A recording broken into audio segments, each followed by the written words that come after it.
চিরদিনই তুমি যে আমার ধারাবাহিকে ফিরছেন আর্য সিংহ রায়ের প্রথম স্ত্রী রাজনন্দিনীর চরিত্রে অভিনেত্রী পায়েল দে। জি বাংলার জনপ্রিয় ধারাবাহিক চিরদিনই তুমি যে আমার এগোচ্ছে টান টান রহস্য আর চমক নিয়ে। একের পর এক ঘটনার মোচড়, দর্শকের চোখ সরানোর উপায় নেই।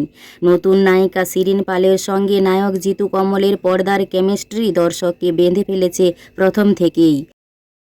এরই মধ্যে টেলিপাড়ার জোর গুঞ্জন, সব চমক এখনও বাকি, কারণ এবার নাকি গল্পে ফিরতে চলেছেন আর্য সিংহ রায়ের মৃতা স্ত্রী রাজনন্দিনী, যাকে ধারাবাহিকের শুরু থেকে দেখানো হয়েছে রহস্যের আড়ালে, কখনো আবছা কখনো স্বপ্নে।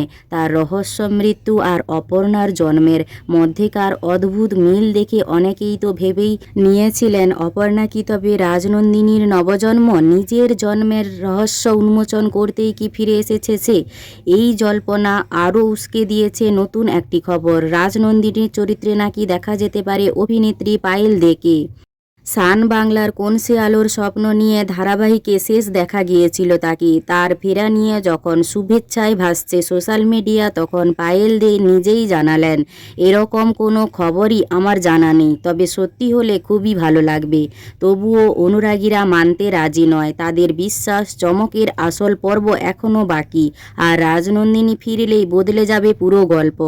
চিরদিনই তুমি যে আমার ধারাবাহিকটি আপনাদের কেমন লাগে তা কমেন্ট করে জানাবেন। আর আর্য অপর্ণার জুটি কেমন লাগছে তাও জানাতে পারেন। আর ভিডিওটি ভালো লাগলে একটি লাইক করে পিউ 14 পেজটি ফলো করুন।